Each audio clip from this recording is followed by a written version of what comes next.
the big question. What are they going to do with Kirk? What should they do with Kirk?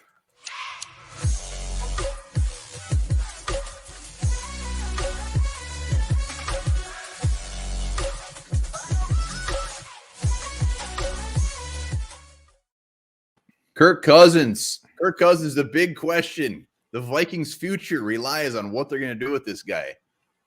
Yeah, definitely worth talking about. And the Vikings have an interesting decision to make here. Whoever is going to be in charge of that decision, hopefully we'll find out who that is later this week. And when they do name it, we'll be all over that, guaranteed. Before we talk about Kirk Cousins and what his future could be with the Vikings, be sure to subscribe to our Patreon if you have not yet done that. $2 a month. What do you get, one bar? Woo! You get a weekly video, you get a monthly swag giveaway, and you get shout out, get a chance to be on the One Bar Quiz Show. Who's gonna go 5 for 5? Come on, let's do this. No one's done it yet. Yeah, so hit up that Patreon link, subscribe, hashtag skull in your hole. We're almost at 5,000. We're like 90 away from 5,000 subscribers. Thank you. 89 last time I checked. I can't wait to see that number go to 5. But let's talk Kirk Cousins. I mean, really, there's 3 things they can do with them.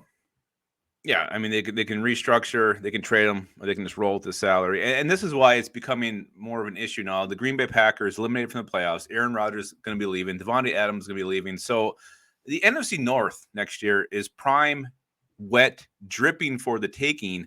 If Vikings hang on to Kirk Cousins, he is the best quarterback in the division by far.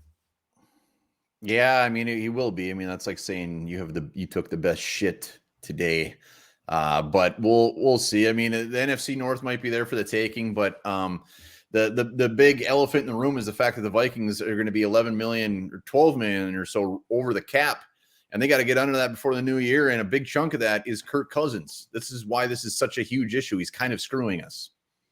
Well, and that's the other thing. I mean, you got Rob Brzezinski, who is the master of making things work when there's no money. It looks like it's available. He finds a way, digging those coach cushions, make things work. So I trust him that he can make the numbers work no matter how this thing shakes out. To me, it's more about, are they going to try to make a push here? Do they think they can compete, go beyond just winning the division if they keep Kirk Cousins? Do they actually think this team is a little bit of retooling, can make a push, and then you look at rebuilding maybe the year after that?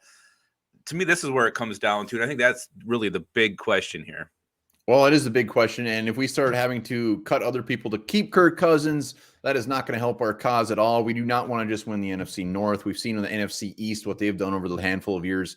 They suck. It's disgusting. It's embarrassing, and we want to go further in that. So the big thing is the new GM coming in. This will be his number one decision. I'm sure the Wilfs will be asking them, what is going to be your plan for Kirk Cousins? They better have one hell of a plan. But let's go to best case scenario. What's your best case scenario they do with him? Best case scenario, I think now is when you try to trade him. If you can get a first round pick, then that's a jackpot, absolute jackpot. You look at a team that's going to be ready to compete. Maybe it's the Steelers. They think, hey, we're a quarterback away. We can compete for the North.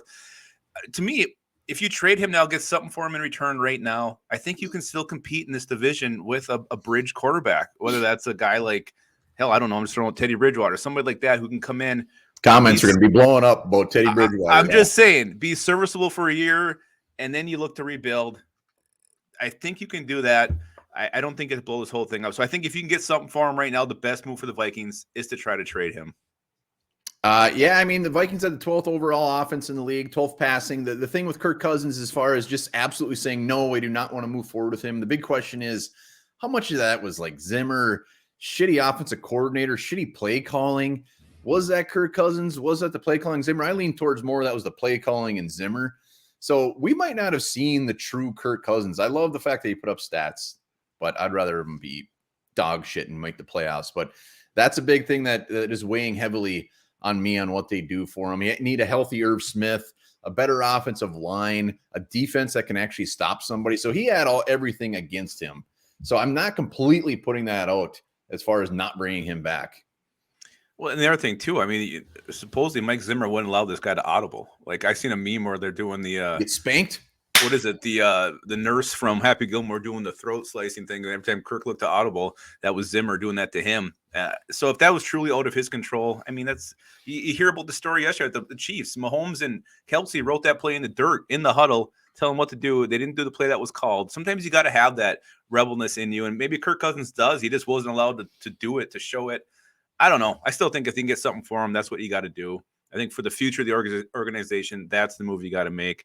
I'd rather be very, very good 2 years down the road than be just making the playoffs next year. Yeah, they got to rip the Band-Aid off. And as far as restructuring or extending, Kirk Cousins, I don't think you'd have any part of that. How does that benefit him at all? So as much as I'd say, it'd be great if you restructured and took this much less, that ain't happening. So I don't see that as an option. As far as a trade, I think if they got anything for this guy, I mean, a first-round pick, I think is crazy. I mean, this team's going to be taking on $35 million contract, and it could be like an Alex Smith thing. One thing, Ryan Poles with the Chiefs, they traded Alex Smith to have Patrick Mahomes come on, and they traded him to Washington. I think they got like a third, fourth, something like that for him.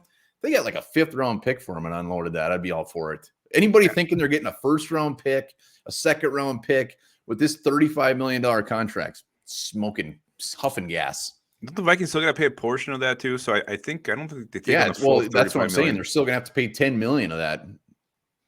So I don't know. We'll see. I mean, teams are going to be desperate for quarterbacks, and if you go out and sign someone free agency, you're going to be paying up the nose either way. So it's up to their team to decide that if it's worth it. Kirk Cousins, I think right now will be like the 3rd highest paid quarterback next year with this contract, and we'll see. Don't get me wrong. I'd love for it to happen. I'd be all over it. I hope it does happen.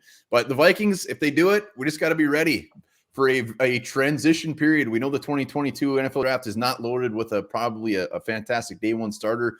We might have Kellen Mond or Mitch frickin' Trubisky, Mariota, any of those guys that are a gap guy. Teddy Bridgewater. Yeah, boy. Drew Lock, Gardner Minshew. Get one of those guys in here. That's what I'd love to see. But yeah, again, I think with that type of quarterback, though, the division is going to be so bad next year. You're going to be able to compete. I'm actually most concerned about the Lions at this point. Wow, that's probably fair. But let us know in the comments, what should they do with Kirk? And don't say what they want to happen. What should they actually do? GM's got, God, what a decision. I can't wait. Yeah, he's going right into the fires with this GM. Let's get this guy in the door. Have him start making some moves. Hopefully it's soon. All right, we're waiting for the GM to get here. Remember this, the world's shortest war lasted 38 minutes.